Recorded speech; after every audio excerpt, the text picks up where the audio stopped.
Have you noticed how most people approach spirituality as another belief system they then add to their life? They gather more concepts to become more spiritual, more awake, and more conscious than others. This is why spirituality is full of superstition, scams, and illogical thinking. Spirituality often strengthens the very thing you are trying to run away from.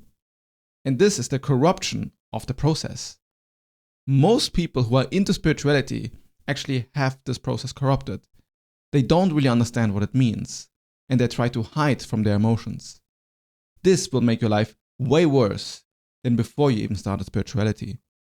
When you look at spirituality as something to add to your life or to form a new identity around of, then you'll find inevitably that it is a huge disappointment.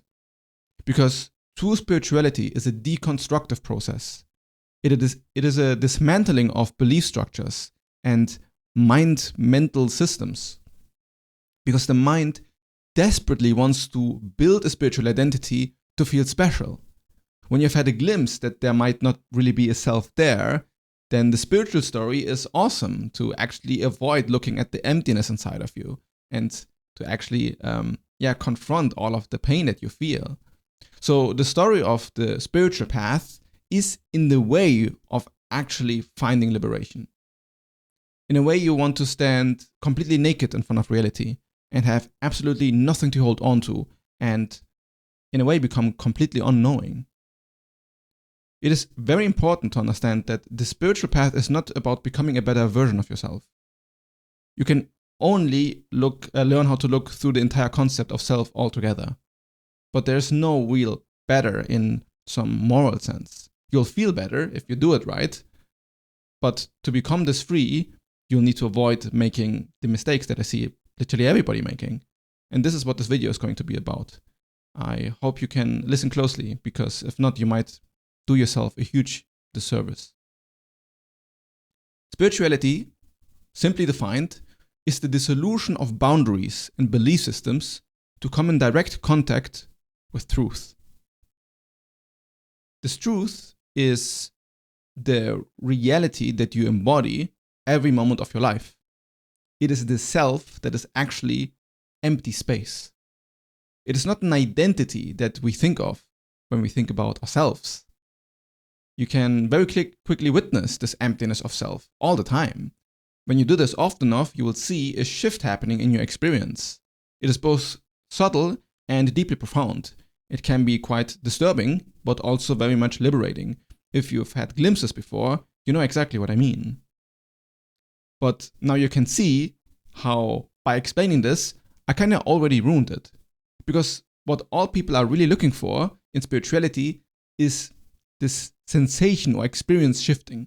The moment you tell somebody that when you go through the spiritual path, you have extraordinary or exotic experiences, this is what everybody's after now. Everybody just wants to get high, to not feel their uncomfortable feelings. The sensation of the psychedelic experience when one is immersed in the moment, people want to have this and log it in forever. But looking for a shift in your experience is precisely what will make none of this work. Feeling the urge to change your current experience is the problem. You can't really change anything. You don't have the self that has the control or the power to change anything.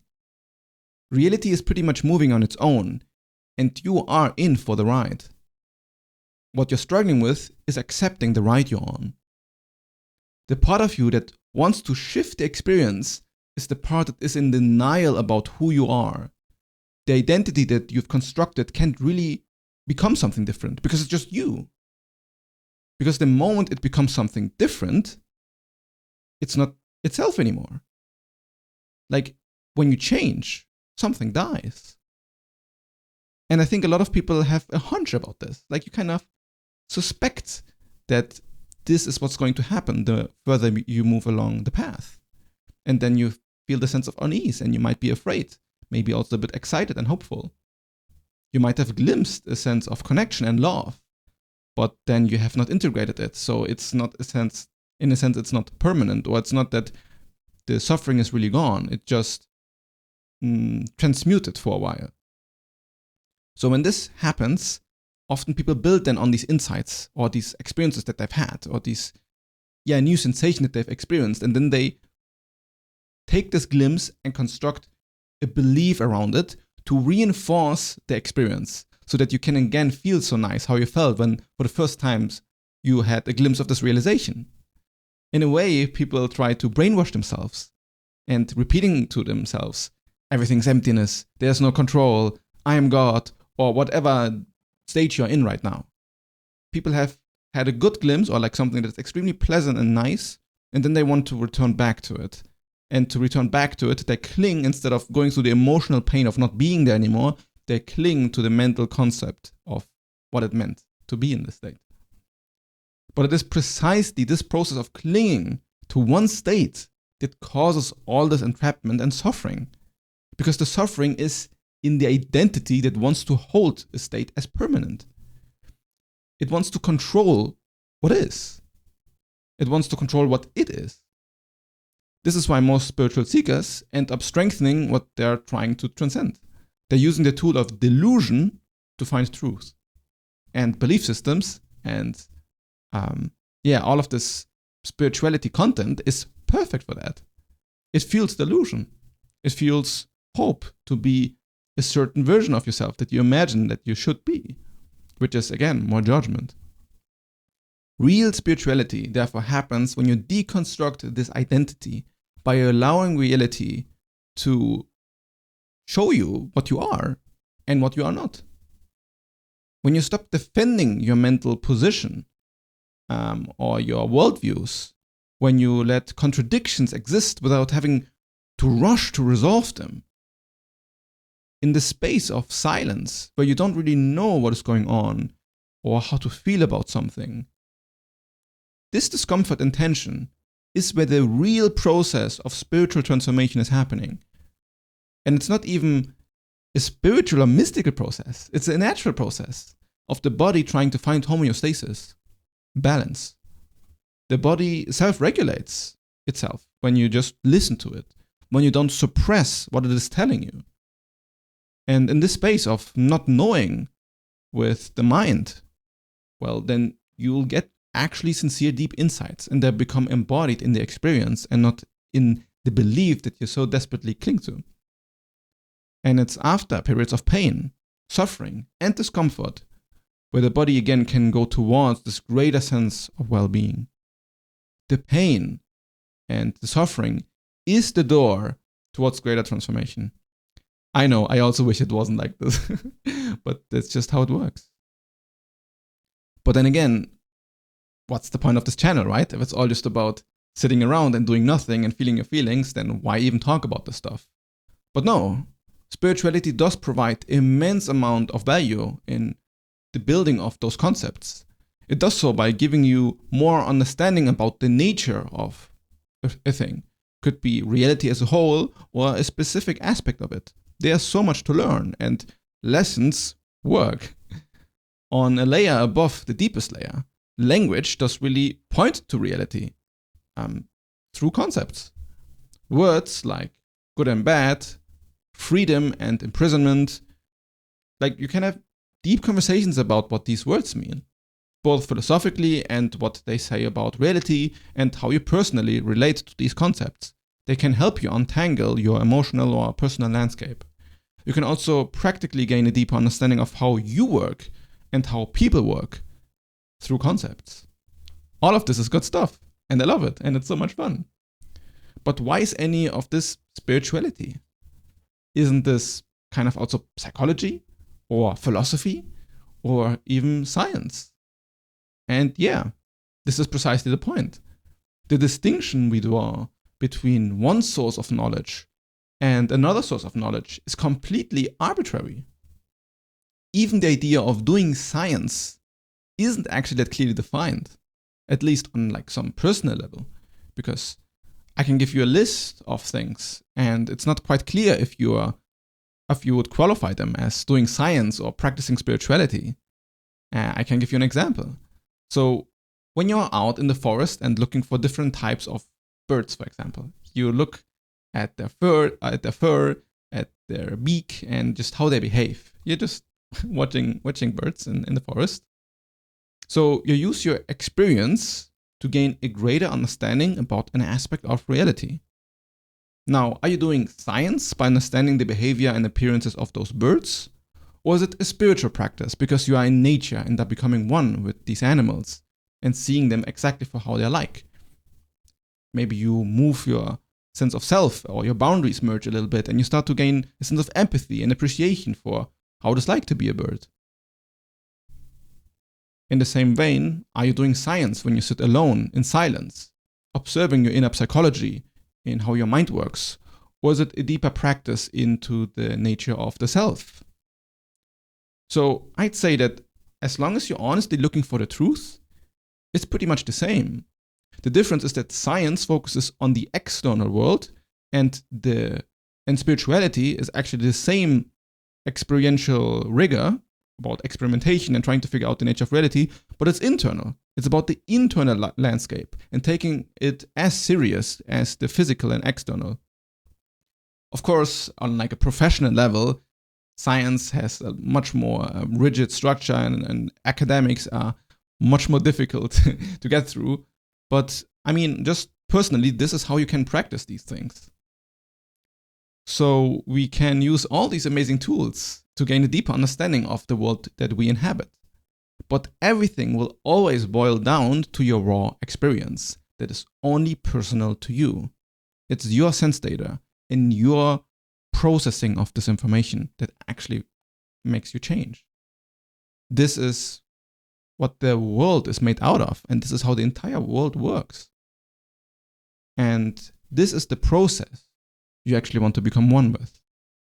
Any idea of being spiritual is the antithesis of letting go of identities and belief structures.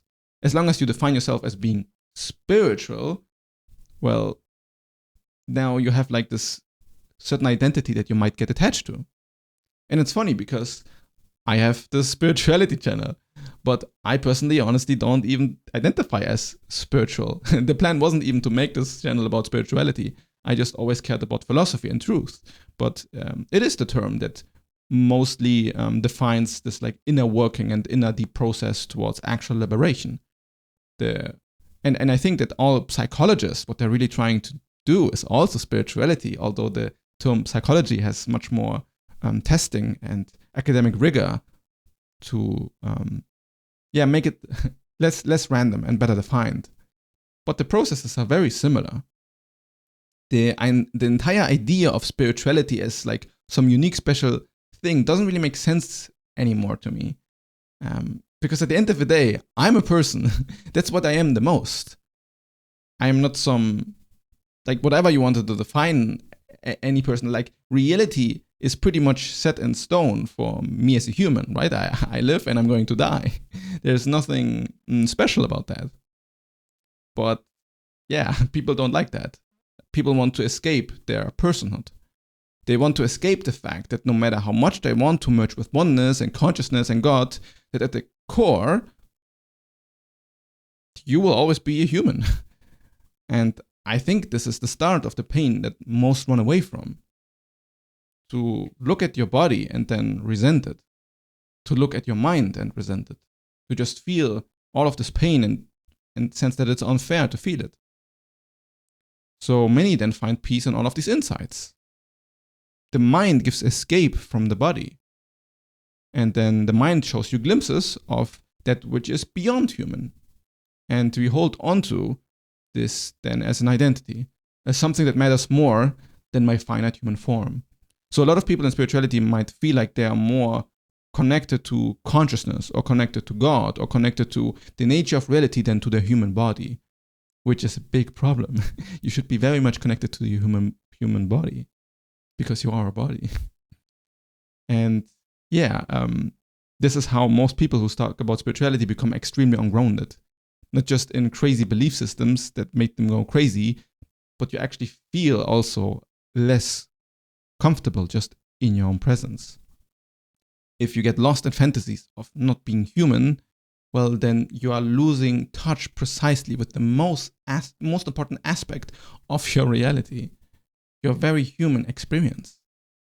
The human part of you you want to get rid of is the part that constructs identities and then holds on to them. And this is the part that you don't like about being human. And you don't need anything external to be happy. What you want is you want this part that constructs identity, which is very normal for the human mind, to deconstruct itself. Like, this is not something that humans need to live with. This is something that has been programmed into us by society. But what comes out there is something that then doesn't need anything external to be happy. You don't need to compare yourself anymore and put yourself into a hierarchy, which is very paradoxical, because from a societal standpoint, everything is about hierarchies. Who has more power than who is more famous than who has more money than who. And then when we meet somebody, we immediately put them into a category or hierarchy. Is he above me? Is he lower than me? Is he more intelligent than me? Is he more beautiful than me? If you really go through the path well, this will reduce. You don't ignore it. It's not that you don't feel it or you don't acknowledge it when you have these thoughts, but you notice that they're delusional. Nothing about this really matters. It's just your head that convinces you that it matters because of how you got raised and the society that we're in. So none of this is necessary, and you just can't drop it, especially if you meet somebody and you think you are very spiritual and you are trying to compare how deep you are to the other person. How spiritual am I in comparison to this other person? When you can catch yourself doing this, this is the ego, right? This is the thing that you actually want to get rid of. Because what the goal really is of spirituality is to love unconditionally, especially yourself. And if you do so, you will find that there's no need to compare it. Genuine enlightenment is about becoming the most human you could possibly be. And this is the pendulum swing of the spiritual practice. You move towards deep understanding of God realization, of all being consciousness or empty, and then you go back towards humility, deep integrated humanness of your limitation. These insights then spiral, and this is really the spiritual path. It's a spiral that keeps going down.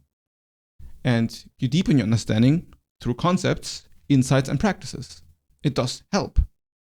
You just need to then also deconstruct them again and see how it all ends up as nothing. You spiral around like this until you come to a certain point where you've processed all of your emotions, your past and desires, like your past and your future desires are so deeply integrated that you can both appreciate them for what they are, but then also feel that none of it matters at all. So so your life becomes at the same time, the most precious thing and the most ordinary, normal thing possible. All these stories about being on a spiritual path, stop. The path has ended. Because at the end, reality is on its own path, and it doesn't matter what you call it. The deep deconstruction is about questioning everything you are certain about until you reach ground rock bottom of unknowability. From there, you then can construct from a position of total freedom. To learn more about how spiritual concepts destroy your mind and how to avoid misunderstanding them, watch this video next.